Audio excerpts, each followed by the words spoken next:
হরিনাম করতেই চায় না, এত ধৈর্যই নেই।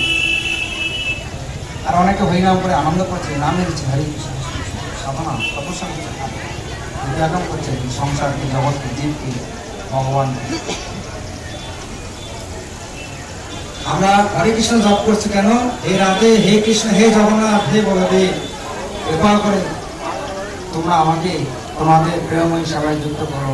হে কৃষ্ণ, হে রাধে, হে জগন্নাথ, এই সংসারে যে কলুষতা আমাকে আশ্রম করছে, আমি যারা আপনাকে ভুলে গিয়ে এই সংসারে কষ্ট পাচ্ছি, আমাকে কৃপা করুন হে রাধে। এই প্রার্থনায় করছে আমার হয়ে যাবে, কারণ এদের যুগ ধর্ম হরে নাম, হরে নাম, হরে নাম,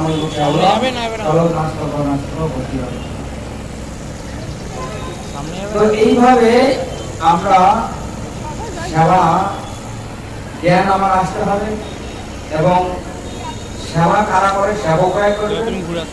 তার জন্য সেবকর জন্য, মানে তিনি পালনকর্তা, সৃষ্টিকর্তা এবং ধ্বংসকর্তা, তার চরম সেব্য এই সংসারে। এই ভগবান তিনি ব্রহ্মাকে বলছেন, কি বলছেন? হে ব্রহ্মা, এই সৃষ্টির আগে আমি একমাত্র ছিলাম, সৃষ্টির পর আমি আছি, আর সৃষ্টি ধ্বংস করার পর আমি থাকবো। এই আমরা যদি বলি আমি আমি আমার বাড়ি, আমার ঘর, আমি একজন প্রভু হয়ে গেছি, আমি একজন কর্তা হয়ে গেছি, আমি ভগবান নই। কিসের ভগবানের কিন্তু দিচ্ছি না, বুঝতে পারছেন? ভাবতে না এই সংসার কৃষ্ণের, আমার দেহ কৃষ্ণের, মন কৃষ্ণের, কৃষ্ণের দাবি করছে কৃষ্ণ ভাগবতের গীতায়। আমি কেন কৃষ্ণের কথা অমান্য করে আমি কথা বলছি? আমি না হলে এই এদেরকে দেখতে, আমি এদের পরিচালক, এই ভাবটা আমাকে অনেক ভগবানের থেকে দূরে দিচ্ছে। এই ভাব থেকে মুক্ত হওয়ার জন্য আমাকে এই জগন্নাথের কাছে আসতে হচ্ছে, জগন্নাথের সেবা করতে হচ্ছে। কারণ জগন্নাথ খুব কৃপাময়, বুঝতে পারছেন? আমরা জগন্নাথের কৃপা গ্রহণ করতে চাই না, জগন্নাথের কাছে যেতে চাই না, কিন্তু জগন্নাথ কি করছে?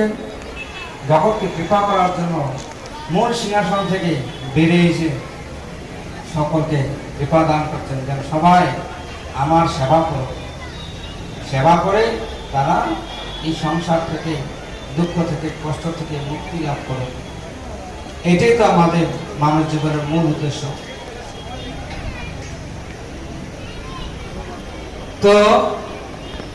তো এই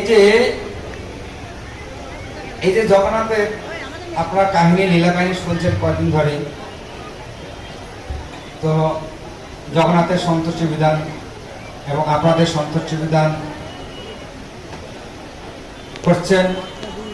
অনেকে এখানে সেবা কাজ করছেন, কেউ রান্না করছেন, কেউ আবার বুক টেবিল দিয়েছেন, কেউ আবার এখানে ম্যানেজমেন্ট করছেন, কেউ চাঁদা কালেকশন করছেন, কেউ সার্ভিস করছেন, কেউ যাই হোক বিভিন্ন জন বিভিন্নভাবে সেবায় যুক্ত, কেউ শ্রবণ করছেন, কেউ কীর্তন করছেন। তো এইভাবে সবাই কিছু না কিছু আমরা সেবা করছি ভগবানের জন্য। এই সেবাটাকে আমার বর্ধিত করতে হবে, বর্ধিত করতে হবে। কিভাবে? মানে অনাচার পাপ কর্ম বর্জন করে আমাকে ভক্ত সঙ্গে থেকে জগন্নাথের সেবা করতে হবে। তাই জগন্নাথ আমাদেরকে সেবা দিচ্ছেন এই গুন্ডিচার মন্দিরে। এটা কি বলে? অভিন্ন বৃন্দাবন বা গুন্ডিচা মন্দির। এই জগন্নাথের এই লীলা, জগন্নাথের এই রূপটা কেন হলো জানেন? ভক্তরা ভগবান এত তাকে ভালোবাসেছেন, আর এই ভালোবাসার প্রতিদান ভগবান এই রূপ দিয়ে তিনি প্রকাশ করলেন, বিকার প্রাপ্ত হয়েছিলেন।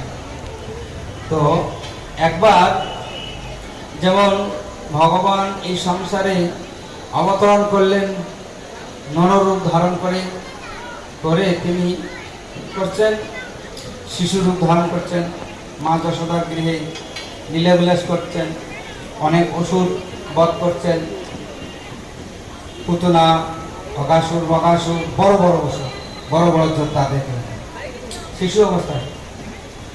11 বছর তিনি এইভাবে লীলাবিলাস করছেন এবং গোসখাদের গোপীদের আনন্দের সাগরে নিমজ্জিত করে আসছেন। ইতি দিক সব ঘোষ নিমজ্জন্তম বলছে, ইতি দিক সলীলাভে আনন্দ কুণ্ডে সঘোষম হিম